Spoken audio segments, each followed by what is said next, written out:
Hello and welcome back to FranklinCovey's twice weekly podcast on leadership with Scott Miller.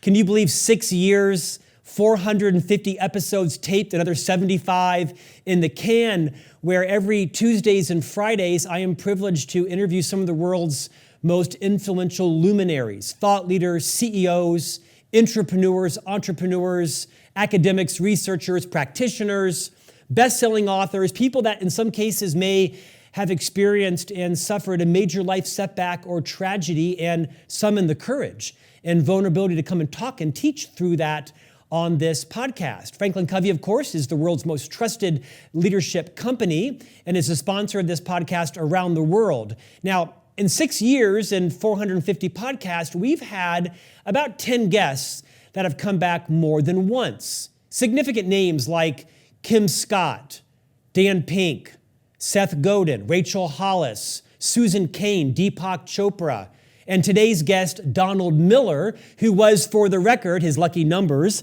are episode 59 and then episode 138. And then, as you know, he spent the last 4 years building this massive brand and influence. And now he is episode 432, back to discuss the re-release, the update of his seminal book, Building a Story Brand 2.0, fully revised and updated to clarify your message so customers will listen. Donald Miller is in the house. Good to be with you, Scott. Great to have you back, Donald. Hey, I've been a huge fan for years. I don't know someone who either hasn't read Building a Story Brand, become certified to teach it, or have adopted your program in their organization because it's such a seminal, practical read. You've built a big brand and influence around it, consulting practices. You, my friend, deserve the outcome of your hard work. I'm a big fan and follower on social media. Donald, I'd like you to rewind a couple of decades because, like most of our guests, there is no such thing as overnight success or overnight fame. Well, there may be, but usually it's ill-gotten and fleeting. Would you just remind the millions of people that have read your books or listened to your podcast or purchased your courses or been certified in your content, would you take them back to when you weren't a household name, talk through some of your major milestones, because not everybody knows your story, and then we'll dig into some of the concepts in 2.0. Yeah, I describe it, it's very much like a Forrest Gump journey towards success. It's a lot of accidents, luck, and a lot of hard work too, but those things tend to go together. I didn't graduate from college. I did a road trip I lived in Texas. I ended up running out of money in Portland, Oregon. I worked at a Radio Shack, thinking I was going to start going to college sometime in there somewhere. Local guy, I sold him a computer, like the first computer that was ever made. I sold him that one, and he had a publishing company. And he said, hey, you want to come work in the warehouse, kind of like you want to come work in the warehouse with my publishing company? So I did. I worked in the warehouse, and 4 years later, I was the president of the publishing company. I discovered I had a knack for, business a little bit. And then that was sort of wonderful accident number one. Wonderful accident number two is I was working with all these authors on how to write books and releasing their books. I thought, well, I'll write one myself, and I wrote one and didn't do anything. And I wrote another. It ended up on the New York Times for like 42 weeks. And then I was a writer, spent a ton of time as a writer, and decided after writing 6 or 7 memoirs to write a book about story and story structure and how it works and how you can use story structure to clarify your message. I just thought, gosh, there's so many people out there who are trying to say something, but they don't know how to say it. They don't know how to say it so they get people's attention. So I wrote Building a Story Brand, and that's the second book that ended up taking off. I wrote a bunch of books. 2 of them have done extremely well. Story Brand is one of them. And so now I launched this career of business consulting and helping people figure out how to say it. And that has been, I would say, writing the memoirs that did well. That was a wonderful, wonderful career. I loved every bit of it. And now I got this second chance to do a sort of a business career that's really unrelated to the first one. And I've just had the most fun. I do feel like I was able to tell my story, have a bunch of people listen. And now I've spent the last 7 years helping other people tell their stories, specifically businesses and leaders who are having trouble getting attention. They got a really great product, but they don't know how to talk about it. And they end up, when they talk about it, they confuse people. and they get ignored, and inferior products or ideas or leaders get attention in the marketplace. So now I'm the guy they call to say, hey, how do we talk about this in such a way people listen? And it's hard to, it's wonderful to write books and have people read them. It's even more wonderful to help other people figure out what to say in order to get their story out there. So I'm really grateful for this sort of second chance. Building a story brand 2.0. It's too bad you didn't know anybody influential that could endorse it. Oh, wait, you did. Seth Godin, Amy Porterfield, Will Gudara, Ken Blanchard, John Maxwell, Dave Ramsey, all of which have been on our program. So I think it speaks to credible people lending you their credibility because they believe in what you've done. Donald, I want to invite you to share. There's a seminal story in both this version and your previous version that has haunted me for, 5-6 years. And it's an early entrepreneur that joined one of your work sessions. I want to say he was a painter, like he painted houses. And he told a great story. There's some connection to an Italian restaurant he apparently owned as well. Well, you just don't truncate it. Tell that whole story, because there is something to learn in that story for everyone who is listening and watching today. Well, I actually know the guy, and he's still a friend. He was not a painter like a fine arts painter. He painted buildings, and he specifically painted hospital interiors, because there's all sorts of special ways that you have to do that when you're working inside of a hospital. So, he's about a $10 million company. He shows up at our Story Brand workshop, and he needs help kind of scaling the business. They're stuck at 10 million. They really probably should be doing 20 to 25 in their town. And so I went to his website. His website had a picture of the building that they worked out of on the website. I can't remember the text that was actually on the website, but it was something about how maybe their grandfather started the company, or they have a great work culture, or something like this.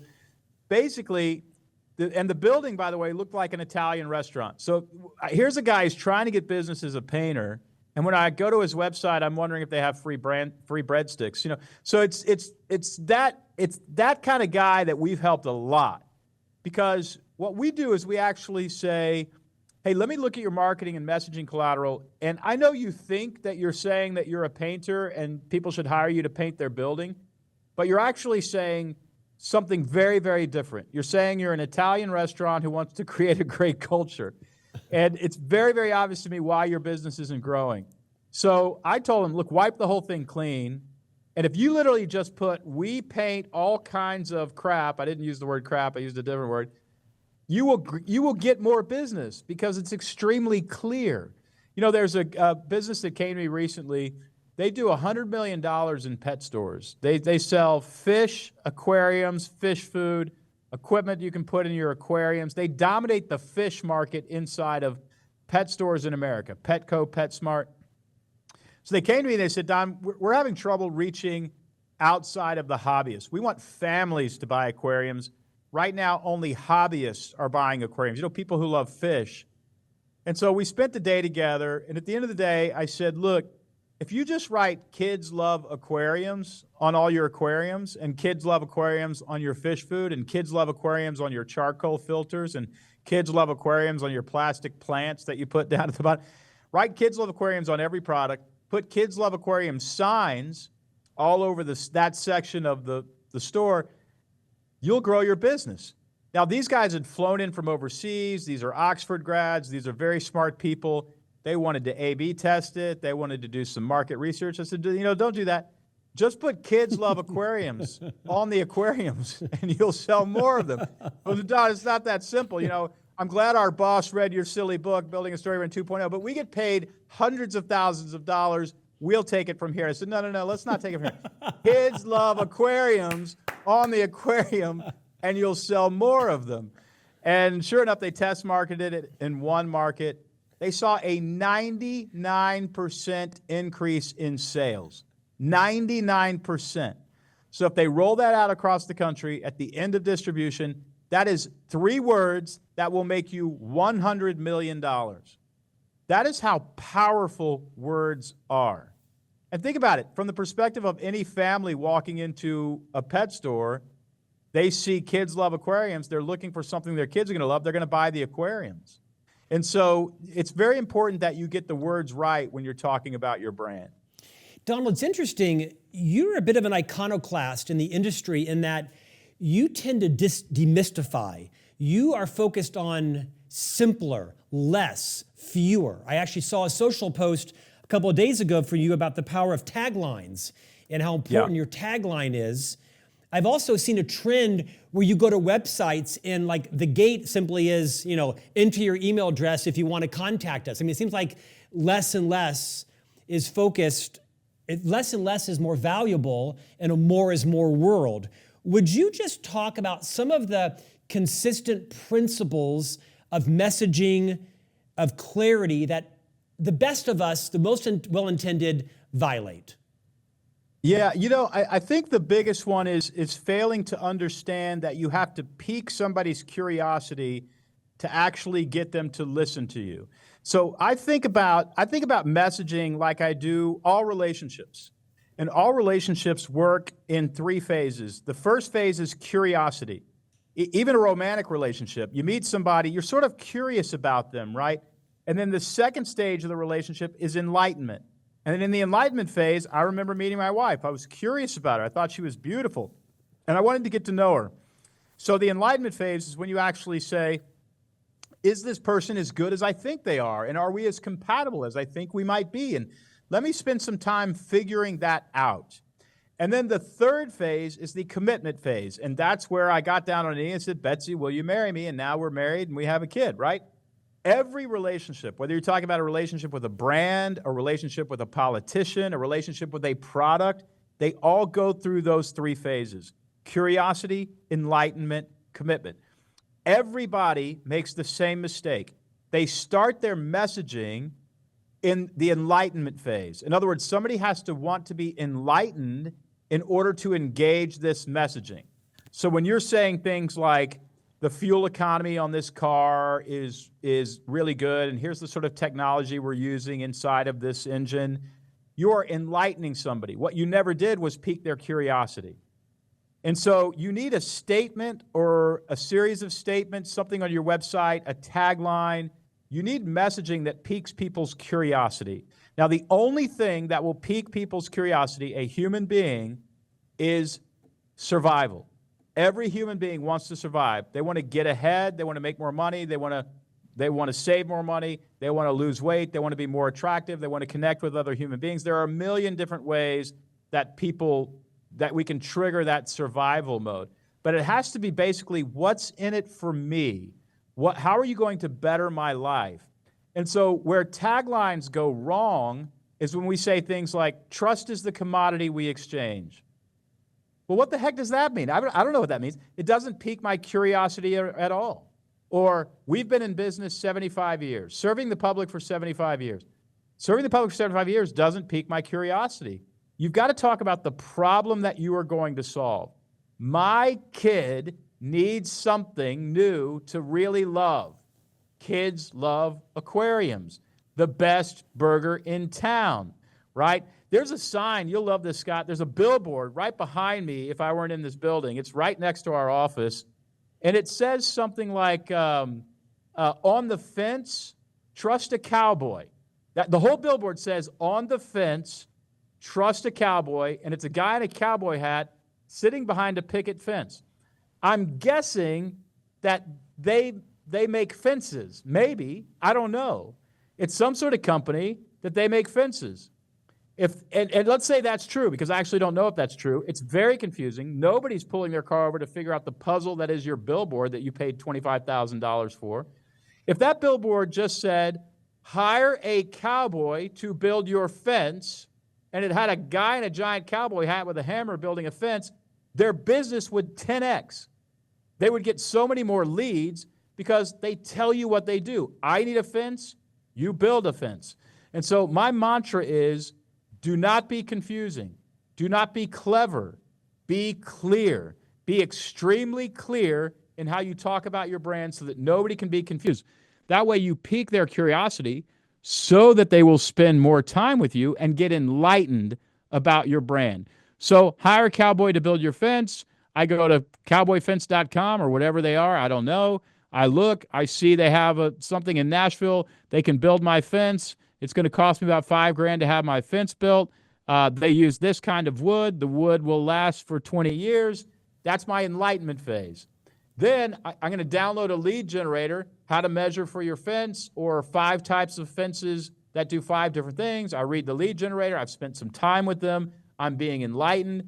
Now they start emailing me. By the way, we got a 10% discount on building your fence. You can hire a cowboy to build your fence. The 10% discount expires this weekend. You've got to commit soon. I call, I give them my credit card, I order it. What happened? I went through the curiosity phase, the enlightenment phase, and then I went into the commitment phase.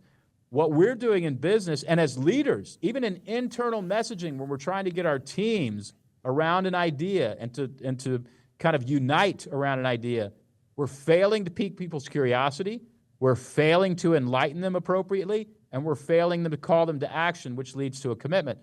All 3 areas of that relationship triangle need their own messaging collateral in order to succeed in messaging. Donald, I'm guessing pride is a big wedge between clarity and confusion. Even at FranklinCovey, right? We would always want to talk about Dr. Covey's legacy and the awards he'd won and how many books we'd sold and how many languages we were translated into. All these things were valuable and they were true. Before you know it, you had 4 pages of our world domination of all the things we've done, but I'm not sure everyone knew what problem they were hiring FranklinCovey to solve. My sense is it's gotten better since I left the CMO role, but what advice would you give entrepreneurs, founders who are emotionally invested in their grandpappy Giuseppe's recipe from Sicily, or their long lost uncle? You get the point, right? I'm guessing we have to detach ourselves from what's important to us, what we're proud of, and what clients need to know, because they're not always the same. That's right. We make the mistake of telling our story rather than inviting customers into a story. And so every person sees themselves as a protagonist, a single protagonist in a story. We wake up in the morning, there's something that we're trying to accomplish. We have to overcome challenges in order to accomplish it. If we overcome those challenges and accomplish whatever we're trying to accomplish, we have a happy ending at the end of that story, and we wake up and we do it again the next day. Every person sees themselves as a hero. What happens when you play the hero in the story and when you position yourself as the hero in the story, and the hero is about your Uncle Giuseppe and their tomato recipe, when you actually position yourself as the hero in the story, 2 things happen. One is you remove yourself from the customer's story, because I woke up as a hero in a story. Sounds like you are a hero in a story. Therefore, we're in separate stories. I'm a guy, trying to build a company. You're a guy trying to make good Italian food. I wish you the best. Your story sounds really interesting, but you didn't enter into my story. What we recommend doing is positioning yourself as the guide rather than the hero. The guide is the character that helps the hero win the day.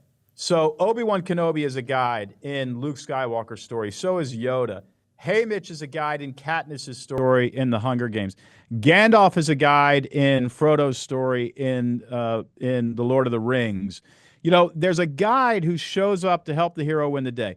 You want to position yourself as the guide in the story, not the hero. Because if you do position yourself as the hero, you've removed yourself from the hero's story. The next reason you never want to position yourself as the hero is actually a weak character. We think of heroes as strong, but they're only strong in the last 9 minutes of the movie. The entire movie, they're ill-equipped, afraid to take action, desperate need of help, unwilling to actually get the work done, up against a serious challenge, can barely make it, and they're being tested the entire movie. So whenever you talk about yourself and position yourself as the hero, you come off as insecure. However, when you position yourself as the guide in the story, the guide is the strongest character in the story. They're the one who already conquered the hero's problem years ago, and now they've come back to help other people conquer that same problem. These are massive, massive mistakes in leadership.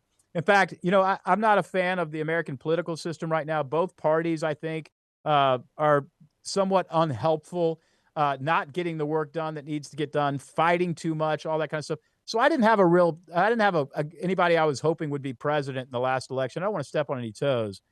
However, Kamala Harris had a real problem with messaging, right? Her tagline was, let's win this. Let's talk about that. Let's win this. Let's win what? Let's win higher wages. Let's win less taxes. Let's win better health care. This is so elusive that it's not actually an offer.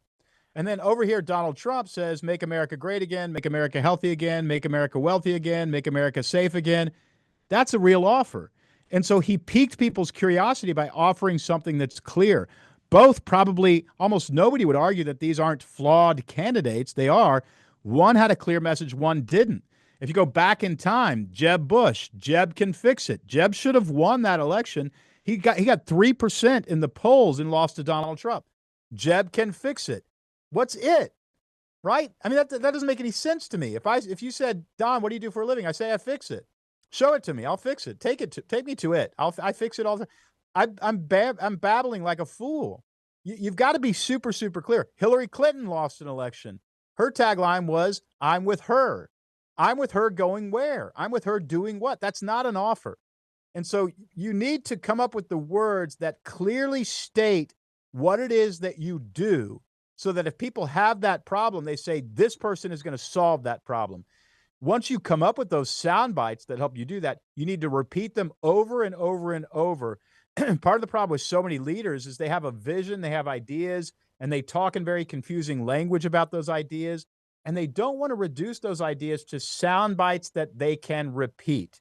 And I assure you, if you have great ideas that will really help the world, and you don't come up with the sound bites that you can repeat to pique people's curiosity, your ideas will not get adopted in the marketplace. They simply will get ignored. You have to come up with a messaging campaign to introduce people to your ideas. Those sound bites need to cover curiosity, enlightenment, and commitment. And when you do that, you will finally get traction in your message. Donald, what's something that you've convinced yourself and others is true, but now as you have become more of a sage, you've met with leaders and business owners from all walks of life, that now you say, you know what? I don't think that's true anymore. Is there something that you've changed your mind on that communicators, marketers, branders, entrepreneurs, leaders might benefit from your humility or introspection? Yeah, I changed my mind on what I just said. Because what I said to you was basically never tell your story, always invite customers into a story. As I sat with that, even when I was writing the book the first time, I thought that is extremely true, and it's very, very good advice. However, there's one caveat, and the caveat is this. When somebody asks you to tell your story, rather than telling your story, tell them why you care so much about their problem and how that came to be, and why you are so competent to solve that problem. In other words, rather than tell your story of how you became their guide. And when you do that, you automatically position yourself in their subconscious as the guide and the one that they will follow. And so let's say somebody said, Don, tell us about yourself. Tell us your story. I would say, I struggled for years as a writer, looking at a blank page, trying to figure out what to say. And I did that for thousands and thousands of hours and wrote about 12 or 15 books. I don't even know how many books I've written. And I've learned to communicate well and clearly, but I know how painful it is to try to figure out what to say. And so now when I meet somebody and they can't figure out how to say it, I understand that pain. But I've overcome that pain, and I've figured out how to say it with a framework. And now I teach people that framework so that they don't have to struggle with how to say it, and they can say it clearly. And that's what I do for a living now. Everybody thinks I just told my story. You don't know who I'm married to. You don't know where I was born. You don't know where I went to school. You don't know how much I love being a dad. You don't know any of that. All you know is that I care about your pain, and I am competent to help you with that. So I say to every leader listening to me, if somebody says, tell us your story, tell them why you care about a certain pain that people experience, how you came to care about that, and what you did in order to become competent to solve that problem and ease their pain, and why it is that that's what you've committed your life to. everybody in the room will think that you have told your story, but you really haven't. What you've done is entered into their story, and they will admire you 10 times as much as they would have if you would have actually told your story. Donald, you are an entrepreneur, founder, company owner, job creator. You have a payroll to meet. When you think about another brand that inspires you to better your own brand, what brand comes to mind, and what are they doing that even that has an impact on Donald Miller's brand improving? You know, I've seen so many brands fail at this and so many brands succeed. I think probably the brand that obeys the story brand framework, and I've talked to their leadership, but I don't know how much they've implemented it, but they must have implemented it, is a brand called CarMax. And most of us are familiar with CarMax. They sell used cars. CarMax has made it so simple to understand how to get a car from them. They use 3-step plans all over the place. They have really great taglines. They have a great strategy. What's really interesting to me about CarMax is when you think about the problem that you're trying to solve when you buy a car, it's the fact that you need a car, and maybe you need a car at a great price. But what they figured out was, even though that's what we call the external problem or the physical problem, the more powerful problem that they decided to solve was the emotional angst you have dealing with a car dealer. You don't like it. You don't want to do it. And so what they said was, wait a second, if we remove that emotional problem in this exchange, maybe more people will do business with us. So they came up with a strategy of just saying, you know what, we're not going to pay our employees on commission, or actually their commission isn't going to change. If it's a $10,000 car or a $50,000 car, they're going to get the same amount. So we're actually going to tell our salespeople, don't encourage people to buy a car they don't need just so you can make more money. And they removed the sleazy salesperson side of used car dealerships, and they make $8.75 billion a year selling cars because they figured out the right problem to solve. I love that. And of course, if you've ever, I think I've bought 2 cars from them. And when you go in, there's step 1, you bring us your car. Step 2, we give you a valuation. Step 3, we use that money on a trade-in for your car. If you want to buy a car, by the way, step 1, you pick a car. Step 2, we tell you what the price is. Step 3, you drive off the lot. Everything is super simple, super easy. A caveman could walk in there and figure out how to buy a car. They never confuse anybody, and they're richly rewarded for it. I think they make twice as much money as the next used car chain. They are just a Goliath in the industry, and they're doing it by being clear rather than confusing. So that's a brand that I look at and say, hey, they're doing it really well. Let's talk about 2.0. Some new additions to the book, including an AI component.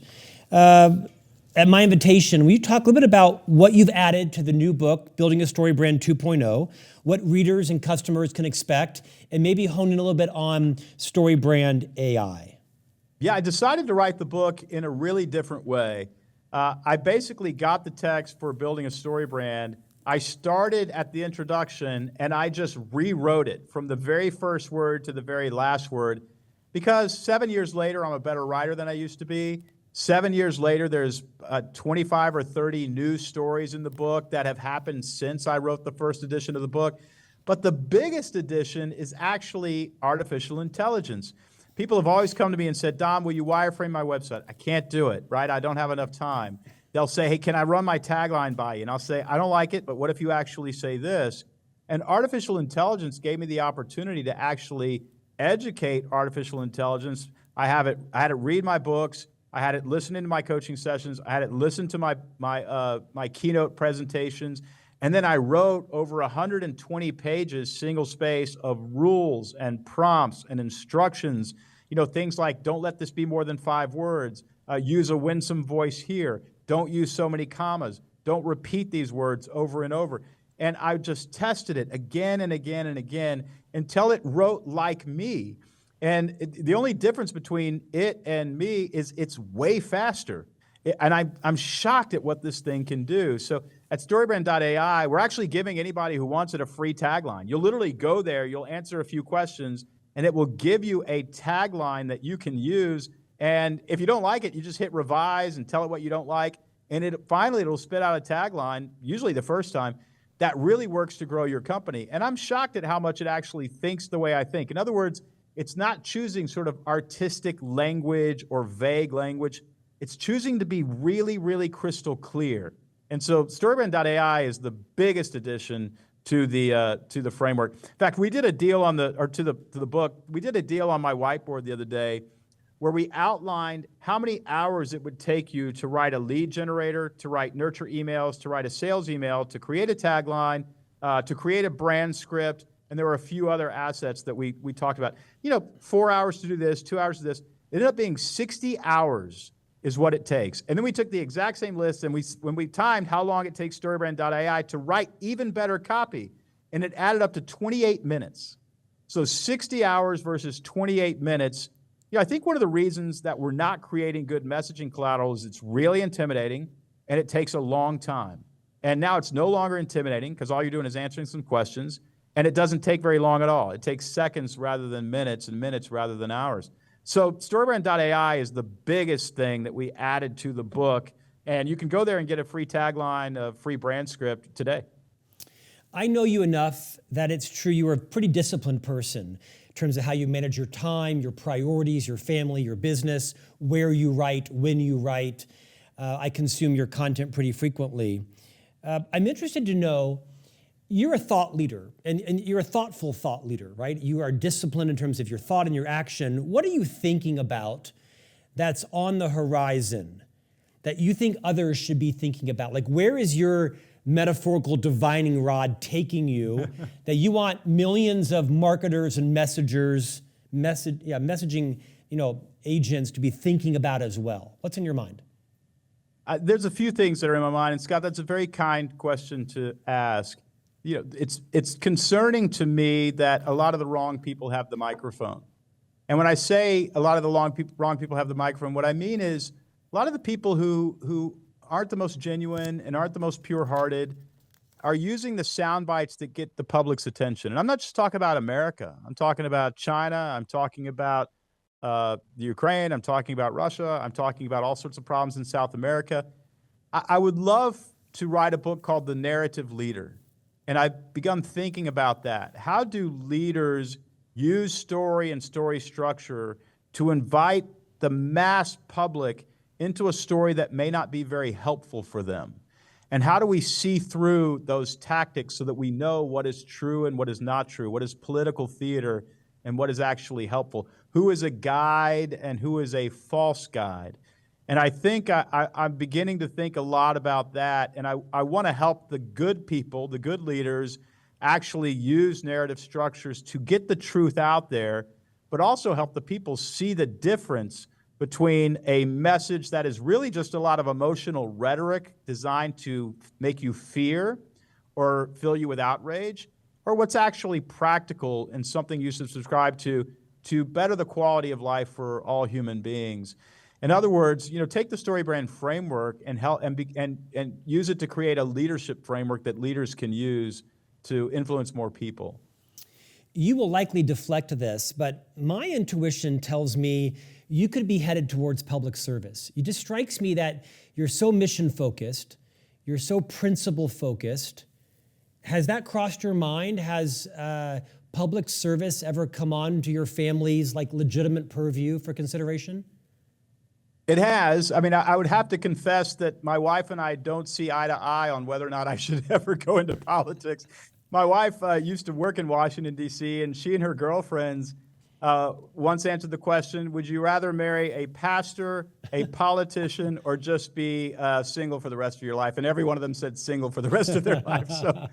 So I don't know how much of that is in my future. However, I do think I do think America is going the wrong direction. I do think we are enthralled in political theater that is wasting time and enormous amounts of resources.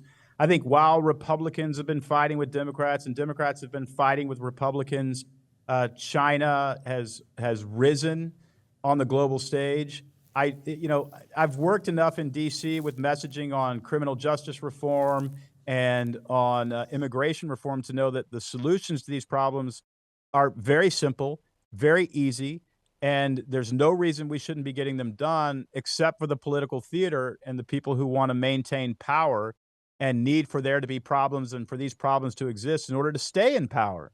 And so I'd like to start writing about that, and perhaps there's a future in politics. I don't know, but I don't think I'd want to be the guy who runs. I'd want to be the guy who builds the platform that a bunch of people run on, if that makes sense, Scott. It doesn't make sense. I think you should absolutely build the platform and you should run. Okay, last question. My invitation to our audience worldwide is certainly invest in you and your team. A copy of Building a Story Brand 2.0. You'll learn a lot from Donald and his new stories, as well as using his tool, StoryBrand.ai. You and I share in common parenting. My wife and I are parents to 3 sons that are 10, 12, and 14. You and your wife have a young daughter. I've watched your journey from single to marriage to parenting, and I've watched the joy emanate from your social media, a joy that is elusive to me. However, I'm interested to know, what are the skills that you and your wife are either now, your daughter's quite young, or will start investing, your wife and you will start investing in your daughter. What do you think are the power skills? Not whether she'll be a pharmacist or a physician or an attorney, but like, what are the power skills, the soft skills, if you will, that you are focused on investing in your daughter so that she can be a thriving contributor to society, earn a good living, be adaptive in an uncertain world, in a technologically, unimaginable world yet? What does your daughter's skill set look like moving forward? You're talking about something that's so close to my heart. I became a dad at 42. I got married at 42, became a dad at 49. And so I'm an older dad, and I have hopefully a little more wisdom than I did when I was in my 20s. I can't imagine what a terrible dad I would have been in my 20s. But one of the things that my wife and I do that anybody can emulate, and some people already do, because I doubt I'm the first one, we decided to sort of cast a vision for our future and for our family and invite ourselves into a story. We have a mission statement in my home. My family has a mission statement. And the mission statement is, in a world tempted by cynicism, we believe life can be beautiful. And so my family actually exists to be against something. We are against cynicism. We are for something. We are for making life beautiful. It doesn't say life will be beautiful or life is beautiful. It says life can be. It also doesn't say that we're going to get it right. It says it can be, and we're going to try to pursue a beautiful life somehow. We actually have a tagline for my family, and the tagline is, life can be beautiful. It's just a shortening of our mission statement. Then we have core values. And our core values, by the way, my wife and I sat in a therapist's office for hours talking about these values, because I wanted some. She was like, I don't think that's me. And I said, well, it's not you, then it's not us. So what about this one? What about this one? So one of our core values is grounded. We believe that Millers should be grounded. And by grounded, we mean understand who you are. Don't think too much or too little of yourself. Understand, though, that you are important, but also understand you are not more important than the person sitting next to you. Be grounded in who you are. And so one of the skills I teach my daughter is when she's frustrated or she's too emotional or something like that, I say, honey, it's so great to be emotional and your emotions matter. One of the things that Millers are able to do is ground themselves. Let's talk about how to be grounded. Or we're getting too arrogant. We want to stay grounded. Now imagine a 3.5-year-old at 21 years old, spending the last 17, 18 years hearing that we are grounded and hearing this evolving sort of lexicon and vocabulary about what it means to be grounded. Another one is that we are attuned. Hard word for a 3.5-year-old. But what attuned really means is we're paying attention to what other people are feeling. That's it. When you walk into the house, don't just be self-absorbed. Be attuned to what's going on around you. She probably had a hard day, and this person may have just lost a loved one, and this person is really frustrated by this. We want to be attuned. We don't just want to be locked up on our own. So we talk about this too, right? When my dog growls because my 3.5-year-old is pinching her, say, hey, if we're attuned, what do you think June Carter's feeling? She's probably feeling frustrated because you're pulling her tail. We don't overdo this, mainly because the next core value that we have is fun. Millers are fun. So Millers don't take themselves very seriously. We don't talk about core values all the time and mission statements. Sometimes we just have a dance party while we're washing the dishes. And when there's an opportunity to have fun, we have fun. And then finally, the fourth core value is helpful. And so sometimes we do things and we sacrifice a little bit as a family, and we say to Emmeline, Emmeline, the reason that we're doing this is because Millers are helpful. We don't try to solve all the world's problems. We don't carry the burdens of the world. We don't go to bed crying at night because so many bad things are happening. That's the nature of the world. However, if there is an opportunity to help, we help because Millers are helpful. So Scott, more than a skill that I want to teach my daughter, I want to give my daughter the gift of identity. Identity. I want her to know who she is. She is grounded. She is attuned. She is fun. And she is helpful. And she's against cynicism. And she's for making life beautiful in any way that she can. That's a story that we can live into. But more important than a story, it's a character she can practice being and eventually become. That was beautiful. Donald Miller, how do you deal with the fatigue of millions asking you if you're related to the Scott Miller, the podcast host and author from Salt Lake? How do you respond to that? Anyway. I simply tell them that I am, and he's my long-lost brother from another mother. And heir. Donald Miller, New York Times bestselling author, 1 million copies sold of Building a Story Brand. You've just released the new book, Building a Story Brand 2.0, fully revised and updated to clarify your message so customers will listen. What a generous investment in all of our listeners and viewers around the world. Thank you, sir, and we'll see you back before 5 more years surpasses. Tell us what's next on your radar. Obviously, the next year of you is getting this book into as many hands as possible for people. What's next on your horizon? Well, we're still honing StoryBrand.ai. I'm very curious as to what sort of tagline it'll give you if you go get one. And we're going to make that better and better and better. I'm really excited about what this tool offers the world. Finally, we can communicate clearly, and I'm excited about it. Donald, thanks for your time today. Good to see you. Thank you, Scott. And we'll see you back here next week for another conversation on leadership.